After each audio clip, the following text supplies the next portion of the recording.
Ayo, what is up? That was BABES WODUMO Bongekile Smelane performing on a New Year's Eve event that was taking place on the 31st of December 2022 midnight. You saw the performance was fire, the performance was hot, performance was flaming hot, bro. Performance was vibey. She brought everything. She brought the effort in, she brought the energy in, vibe. Everyone was sweating, bro. Everyone was sweating. Kumanze phansi kushubile. Yabona nani ukuthi ayivela BABES WODUMO is a professional performer. Uyambona nje nawe ukuthi ayeshukumisa crowd and uyayiphatha futhi ayibona yonto leyo. Vele no Mampintsha saphila emhlabeni abe beyenza lento bebobabili besebenza kamnandi, beyishafu futhi performance yabo beyigqinqa kwangempela. Makufika bona nje vele kushube ayibona yonto.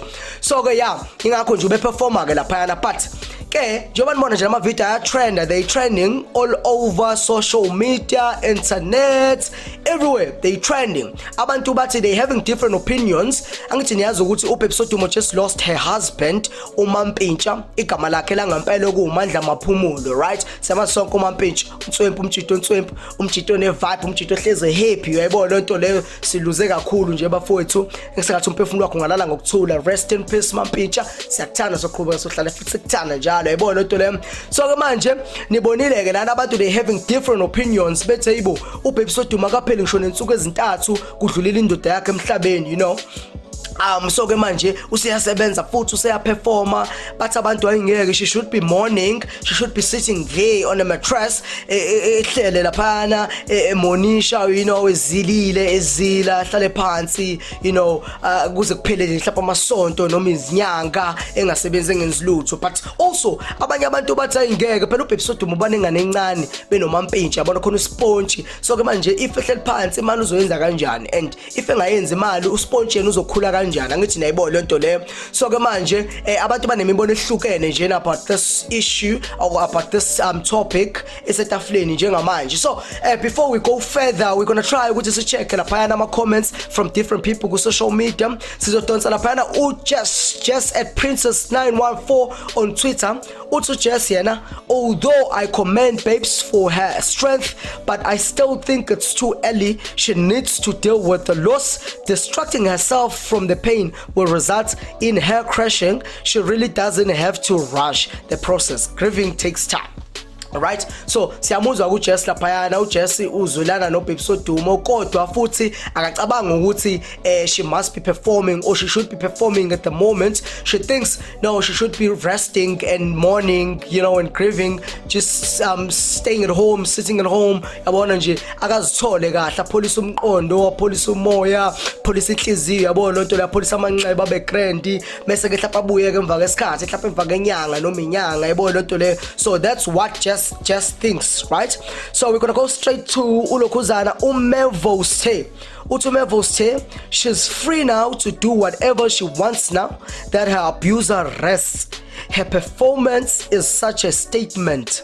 Yo, hey. yabona kuMevo Sithe ngiyangithanda ukuthi ngigxile kakhulu kwi-comment yakhe ngoba manje ufaka nama-allegations laphayana, right? So uMevo Sithe laphana uyasho naye ukuthi yena ucabanga ukuthi yena u-episode WODUMO usengaperforma nje usengenza noma yini, yebo le nto leyo ucabanga ukuthi nje asikho isidingo sokuthi ahlale phansi ngoba kumele enze imali kwenzela ingane izothi ukukhula, yebo le nto leyo. Ake sihambe siye kwamanye ama-comments. Okay, uKauza Pro K Shibas yena uthi Sponge still has to eat and mommy has to make sure of that. She was representing and celebrating her late husband. We all mourn differently. People must leave Babes WODUMO alone. I'm with you. She deserves support. Not all of this criticism she's been getting, you know. Akale kuze kube ni akalala akahlale kuze kube nini uyabuza ke yo. So that's Kauza's comment. uKauza yena ucabanga ukuthi uBabes WODUMO I know akaqhubeka performance imali ngoba ingane kumele ikhule kumele idle. Uma ngabe singasadli ingane izokwenziwa ubani ngoba uBabes WODUMO uma ngabe secela imali kithi ke manje angeke abanye bethu bazonqaba ukumnikeza imali, abanye bethu bazomhleka futhi abanye bethu bazombukela phansi. Angithi uyayibona le nto leyo. So ke manje uKauza yena ucabanga ukuthi angeke uBabes WODUMO akadingi ukuthi ahlale phansi thina sizila ngendlela ezahlukene njengoba ethi nje we mourn differently. Sho ukuthi nawe ungazila ngendlela yakho, ungazila uhamba, ungazila ngenhliziyo, ungazila ngani yebo le nto leyo akudingi ukuthi uzohlale phansi kuma trust, but makumele ukuthi wenze lento kumele uyenze kusho ukuthi if you gotta do what you gotta do, you gotta do it, yebo le nto leyo. Okay, we're going to try and take last comment. Last comment is from the V at Mahlachi.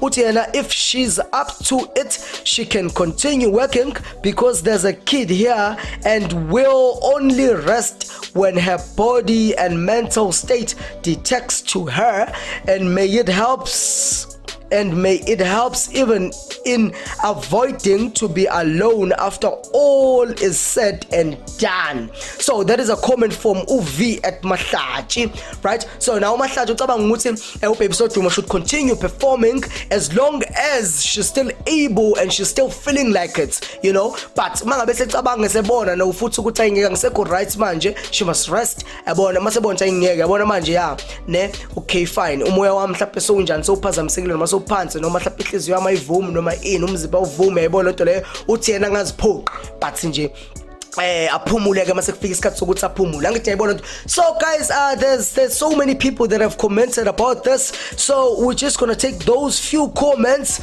Maybe later on we're gonna try and come back with more, but I don't think so because of time, right? So nani in the comment section you are also allowed to tell us what do you think of this issue and what is your take on it, you know, of this issue on the table, right? So we gotta medically sort it out lento ngoba it's not only uBabes WODUMO la emhlabeni, there's so many other people that are going to follow, that are going to be also on the same situation that Babes WODUMO is in. So we gotta put ourselves in her shoes, right? Sibona ukuthi ke manje if sekuyithina ke manje thina singenze njani, yabona? Okanye mhlawumbe if kuwumuntu osondelene nathi loba umuntu esimaziyo yena kumele ukuthi enze njani. Njengoba manje ukuthi uBabes WODUMO manje she's a single mother, unengane encane futhi kusamele ukuthi ikhule, yabona lento leyo yondliwe. So manje if engasebenzi uzokwenza njani ke yena? Angithi yayibona lento leyo. So kuyaphoqa ukuthi ashaya ispan, aphush ispan ngoba manje nobe sesicela imali ke manje sine sethi hayi bafowethu ngicela siningi downloadele, ngicela siningiphe imali kanje.